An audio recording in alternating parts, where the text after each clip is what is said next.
You're listening to the Health and Happiness Podcast with Travis Kemper and Lauren Maxwell. Each episode, we share easy to implement strategies to improve your health, happiness, and overall quality of life. We are what we repeatedly do. Excellence, therefore, is not an act, but a habit. Will Durant. How's it going, Travis? Good.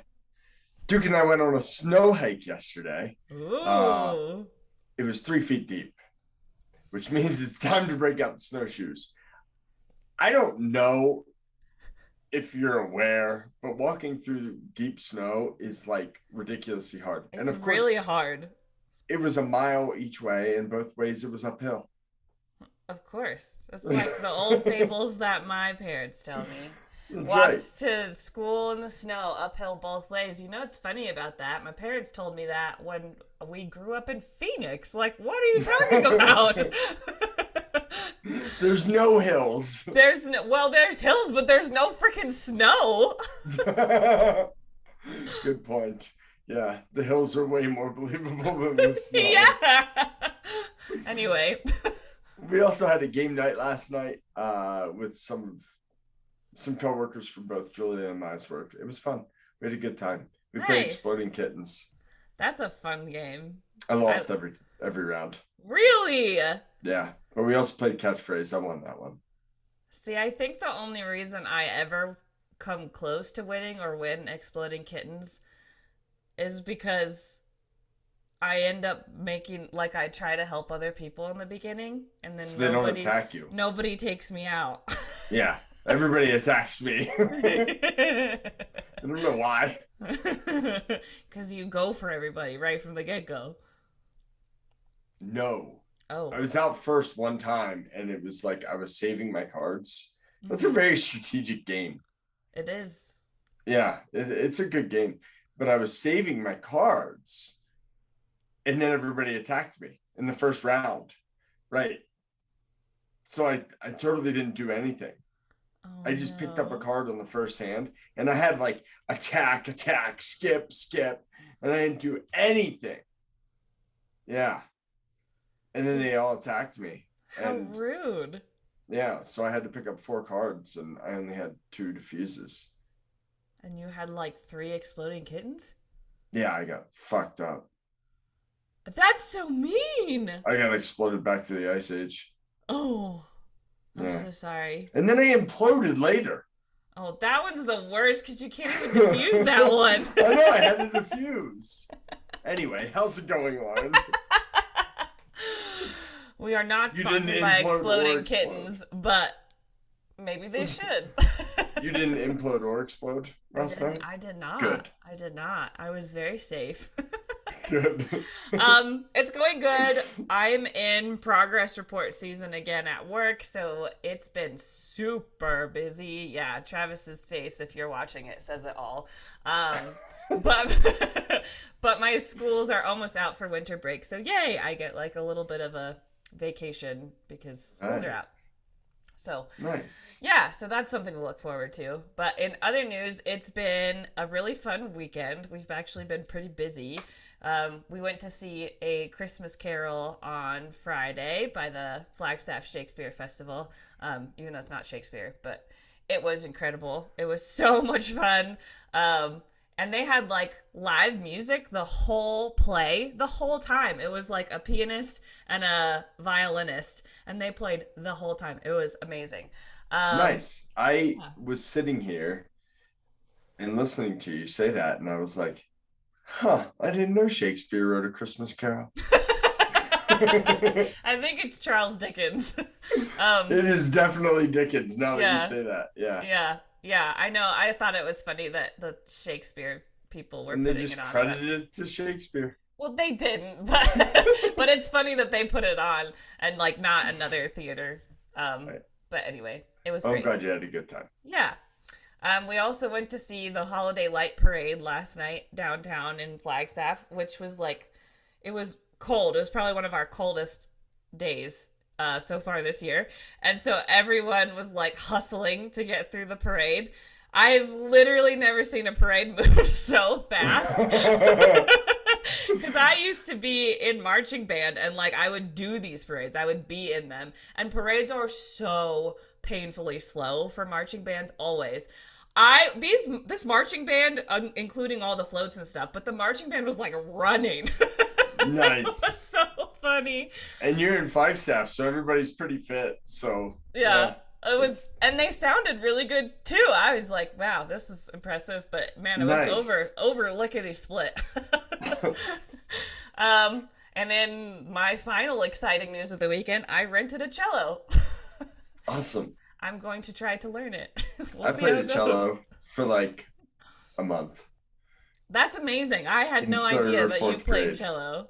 That's Yeah, so cool. yeah. They kind of forced you to. They like guilted you into in our school. You had to play something. Oh. You had to play like a woodwinds instrument in like wait.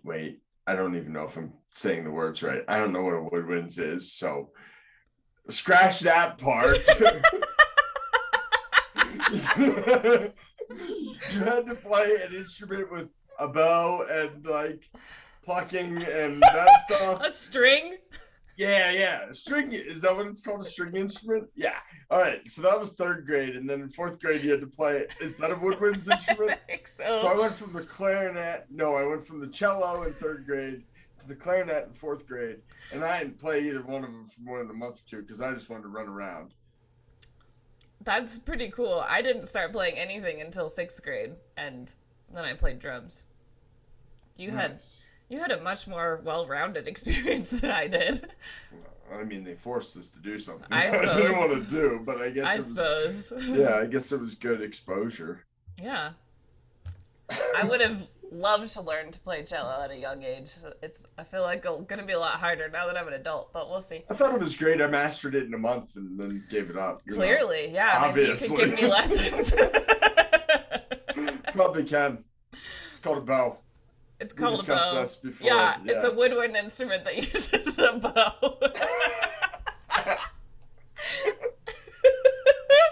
Anyway, My music knowledge is top notch. just clearly expertise.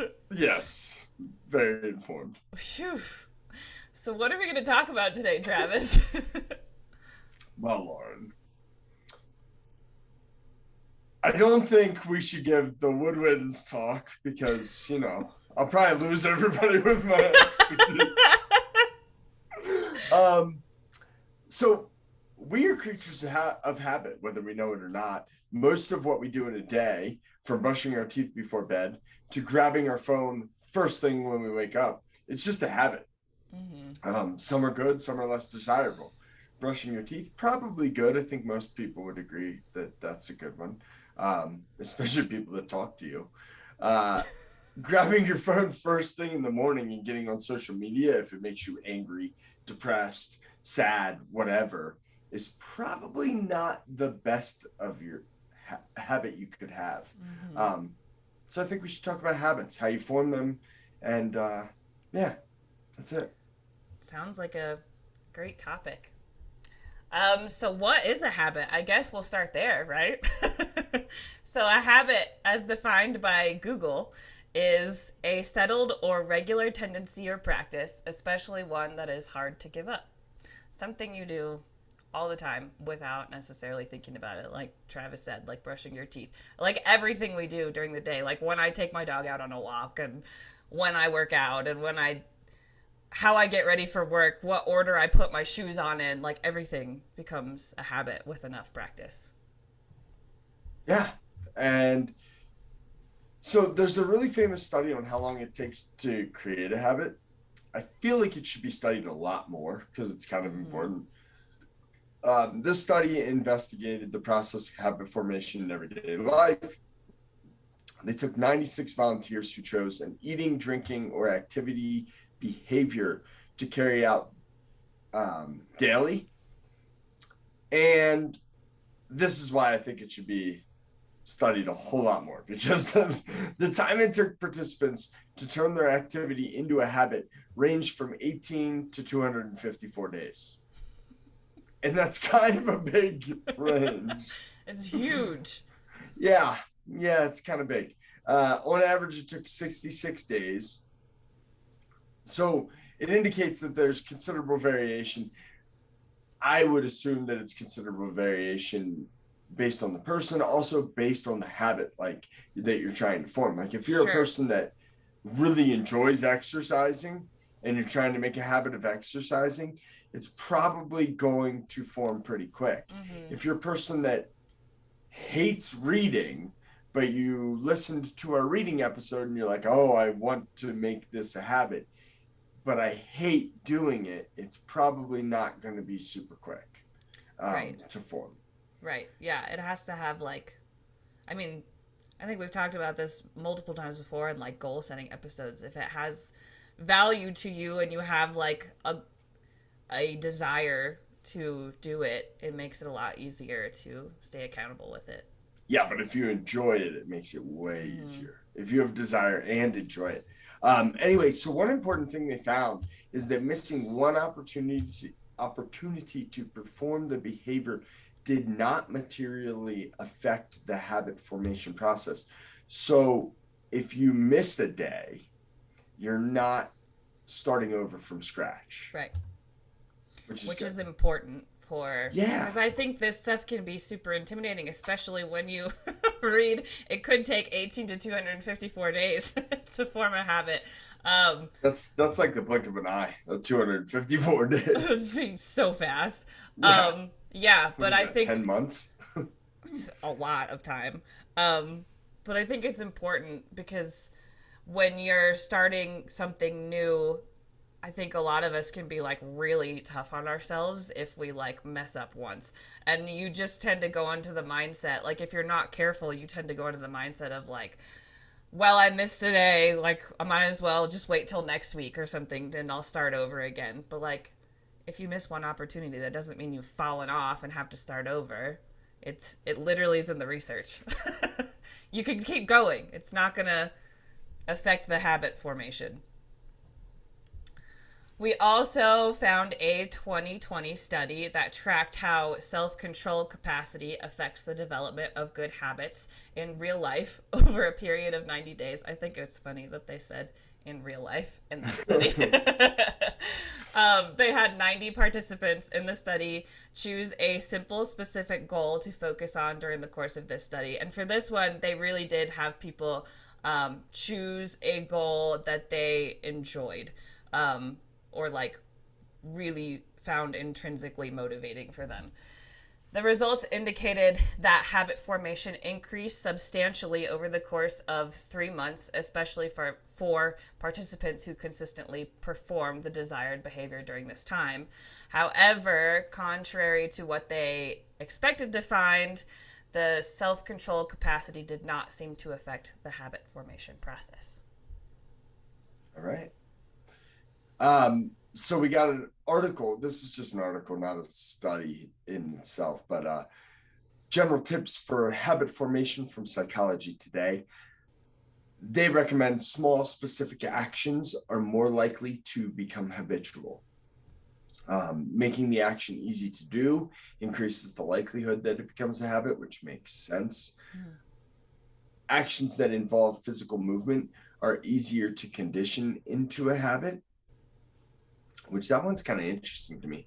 So if you're trying to create a habit that is not very physical, for example, at the beginning of a day, you want to pause and decide what the most important things to accomplish are that day. Try to add a physical component, such as having a journal and a pen near you to write these downs. Write these downs. uh, Habits that have an auditory or visual cue associated with them will be easier to create and maintain.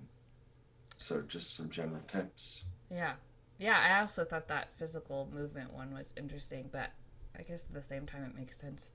I think a lot of habits are innately like physical, like brushing your teeth and getting ready for work and this, that, and the other. But Checking it's a your good, phone. yeah, it's a good thing to keep in mind when you're trying to form a good habit, um, is to add something like that into it. Anyway, so some more concrete steps to habit formation, again, from a Psychology Today article. So, first of all, define your targets for change. So, example, take a goal like wanting to implement an improved exercise routine. Like if that's your general goal, you want more exercise, be specific about it. So I want to work out 4 times a week, or I'm going to walk every day after work. Make it specific. You're much more likely to stick to something specific than something vague in general. Secondly, focus on the process of habit changing. So, identifying positive and negative habits around your goal. Find things that you're doing well or things that support your good habits. So, like if you're trying to implement an exercise routine, what are you already doing well? Maybe you're already like setting your shoes by the door or your workout clothes by the door when you get home from work so that you can first thing change into your exercise clothes and then you can go on a walk. And find things that make you less effective. So if you're, I don't know, feeling like when you first get home from work, you want to eat a snack first before you go. Maybe change your snack to a water bottle and put that by the door, or eat a snack on the way home from work or something so that you're setting yourself up for success if the first thing you want to do home from work is go on a walk. Um, Create replacement habits. It is easier to stop doing something if you have a bad habit if you put a replacement habit in its place. So, for example, if you're trying to cut down on coffee, plan ahead so that when you have the urge for another cup of coffee, you will instead pour yourself a glass of water or head out for a walk. Um, Much easier to add to your life rather than like subtract. So replace, I guess. Add something better in exchange for something you don't want to do anymore. Interesting. That's one of my principles in exercise. Like if I have somebody that let's say bench press, this is a common one. Bench press is hurting them. Mm-hmm. Um, the last thing I want to do is like completely take bench press away because obviously it's meaningful to them because Mm-hmm. they're actually doing it. Right. So you replace bench press with a similar exercise that doesn't hurt, Yeah. but gives them that effect. So that's interesting. They said that for habits too. Yeah. Another one would be to develop reinforcing review rituals and manage your emotions. So basically, this is saying to review your goals and your targeted habits regularly. Makes sense, right? So, like at night, check in with yourself about how the day went. If it went according to plan, note what made it good and give yourself credit for it. If not, note what you could do differently to ensure greater success tomorrow. In the morning, set a new intention for the day ahead and remind yourself that you can do it. The B nighttime checking in, is the huge. tracking, Mm-hmm. man, it's huge, but it's the hardest thing in the world for me for some reason. Really? Yeah, I really struggle with that. Yeah. If I do it, it's really effective. But Definitely. that is the hardest thing to do for Yeah. me. And I don't know why. Because Hmm. it's really simple. Yeah. So Interesting. I mean, that's the reality of it, right? Is you and I here are talking about here are the keys to success.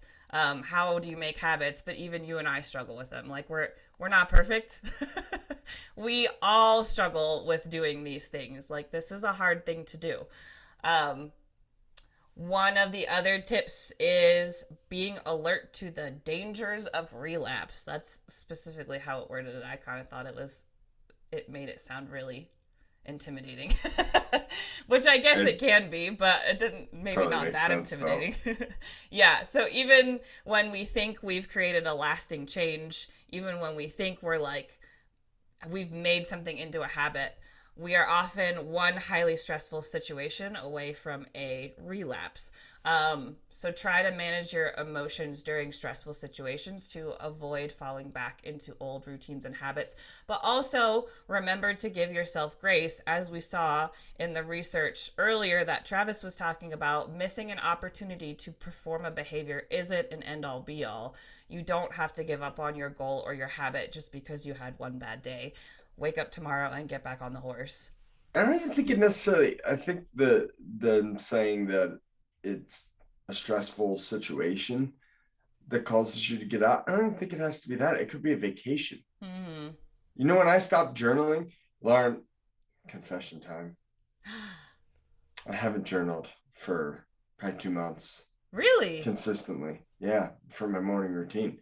And I stopped it on my hunting trip Oh, interesting. because when you're getting up and just leaving, um, Yeah, you're getting up it early in the just morning changes your and you're routine. leaving. Yeah, it changed my routine. And when I got back, I still read. I still meditate. Well, I meditate in the sauna. But I still meditate. I still exercise. I still read. But I don't journal right now. Hmm. So I need that. That'll be in New Year's. Yeah, I mean it's easy to confession time of my own. Lauren, you're not I perfect. not perfect. I'm not listening to this podcast anymore. Oh man, that's a high bar to set for me. I haven't been super consistent with my like Flowly virtual reality thing since my stepdad fell. Stressful situation. Oh yeah, But you had the this funny part is situation. like that's when I feel like I would need that. So to me, mentally, that's like really confusing. I understand it because like again, it was a mess of my routine. So instead of like having that part of be part of my nighttime routine, my nighttime became full of phone calls and like talking to doctors, talking to my mom, getting updates and stuff. So it got me out of that routine. So I'm That's actually a really really good point. what? That you're stressed for your routine or your stressful situations when you really need to go back to Isn't these that helpful funny? habits. Yeah. But it It's like is one one of of the the first things that things to can, go. yep, knock you out of it right away because Yeah. you can't stop thinking about Yeah. your stepdad's shoulder or Yeah. yeah, Yeah. or whatever, or your cancer diagnosis or whatever it is, your mom being sick. Right. Um, yeah, it's interesting. Yeah, so I'm trying really hard to become better at that. I had like probably a whole month, the whole month of like November. I was not good at keeping up with it. So I'm trying to get it back in. But yeah, I mean, we all fall off. It can be hard. So remember that like you can keep going. You don't have to like start over necessarily. You just have to like pick it back up. Surround yourself with reminders. So use post-it notes, phone reminders, like seriously, whatever works for you, do that. Use friends or spouses to help hold you accountable. I use my planner to help me a lot. I'm very much like, again, like that physical component is a big one for me. I like writing it down. My phone can be helpful, but I also ignore that. It's not like physical enough for me. I'm not a great planner. Yeah. So we're working on it. Yeah. We actually just bought a computer monitor that we're gonna hang on the wall to have a calendar. Yeah. So Oh, it's in sight and like so we can put like what we're gonna be doing. cool. Um yeah. So we'll see how that goes because neither one of us are great at that. Yeah. So It's everybody's got challenges for sure. Even especially I think my hardest part is like I love my planners, but my planners are often like not with me or closed. And then that's not helpful. I like when things are just visibly there. So I like your idea of having it just like on the wall. well, if you want information, you can ask. I will probably We'll ask. tell you. It Yeah. takes like it's gonna cost us like $2 a month to get Google Calendar on our wall after buying the monitor. Nice. Some app that Julia found. Oh, that's awesome. Yeah, I'll have to Yeah. pick your brain on that later. Okay. The last tip that this article gave was pick just one habit to change first. So again, like making it as easy for yourself as you can when you're starting a new habit is going to make you more successful with it. That's a big one. Coming up to New Year's resolution time. Don't make 12. Don't make 12, make one. Or you can write down 12, but like let's implement them once a month Yeah, like pick one to maximum focus on at a time. first. Mm-hmm. Yeah. Yeah. You got to make it a habit before you introduce the next one. Anyway, James Clear wrote a book called Atomic Habits. It's a very good book. It's very highly rated. He categorizes the creation of habits, whether good or bad, as a result of the 3 R's: reminder, routine, and reward. An example: you think of breakfast and your tummy grumbles. I love that they wrote this as the example. Your tummy grumbles, that's your reminder. You cooked breakfast, that's your routine. And then you eat the food, that's your reward. How to adjust the 3 R's to create positive habits. Change your response to the first R, your reminder. If you want to stop mindless snacking when watching TV in the evening, it's much easier to change the desire for a snack, the reminder, than it is to change the routine of eating the snack when you're triggered by the desire. Instead, change what reminds you of snacking. So stop watching TV at night. Add new habits on the end of routines already in place. I find this one pretty powerful. Yeah. So you already have your routines in place, so why not make the new positive changes ride on their coattails? If you're trying to drink more water throughout the day, drink a 12-ounce glass of water every time you come back from the bathroom, which is going to make you go to the bathroom more and drink more water. It's a vicious cycle. It's a vicious cycle. Think about replacing the water you just displaced. Another tactic is when you get the cue that you're hungry, the reminder, drink a large glass of water before you eat. Routine. That's an interesting one that they came up with that one. Yeah, I actually do that a lot. That was Really? one of the ways that I implemented drinking more water is like, it was more like when I sat down to eat, I needed to drink a glass of water before I ate. It became part of my eating routine. Interesting. I don't drink water when I eat at all. I drink so much water when I eat now. Now, unless I'm choking. Done it. No. Now I've done it for so long that like it's become a conditioned response. Like when I'm eating, I'm so thirsty. Interesting. It's really weird. Anyway, so what is the point? The marginal gains theory talks about how habits compound. So if you can get just 1% better each day for a single year, you'll end up 37 times better by the same time next year.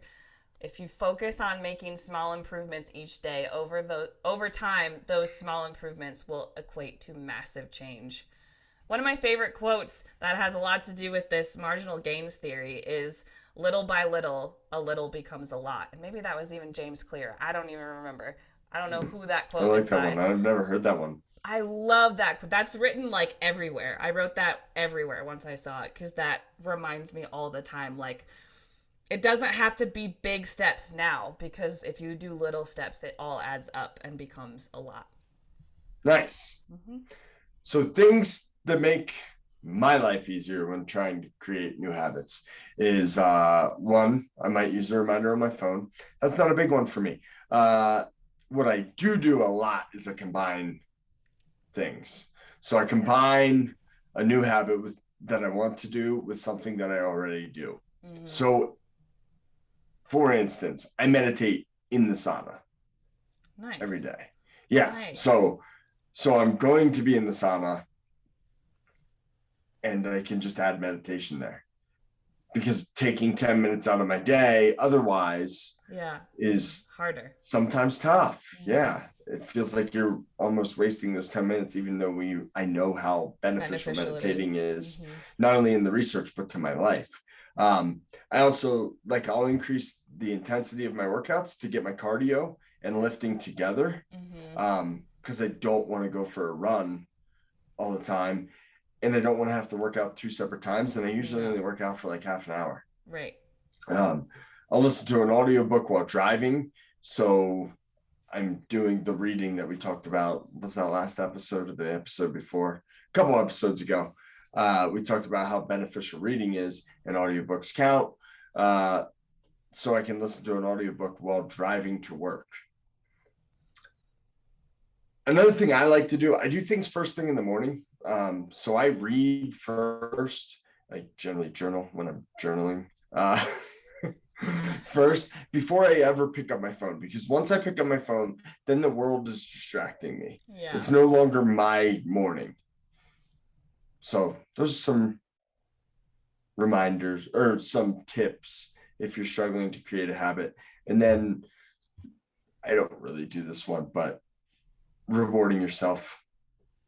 Most of the literature says you should reward yourself after you do the thing you want to do. Yeah.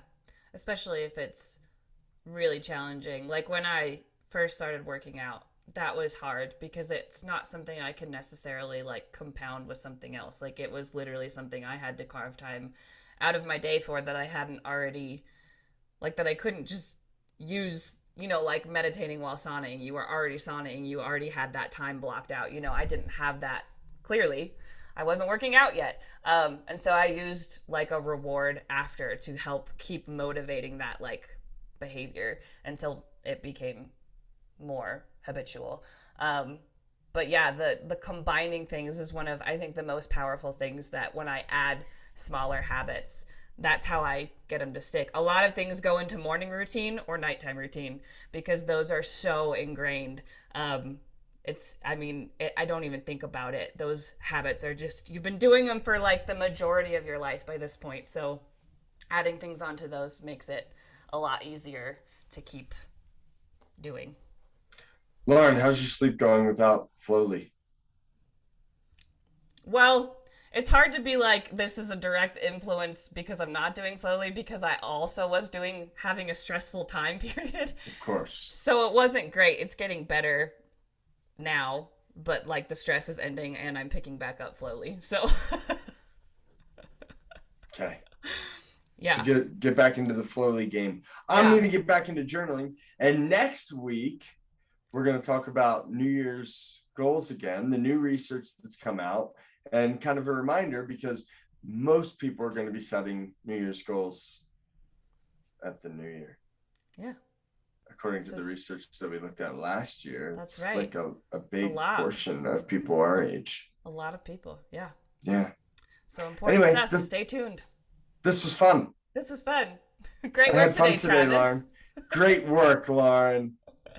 And we'll see you next week for another episode of the Health and Happiness Podcast. Please leave us a review if you have not already. Thank you, everybody.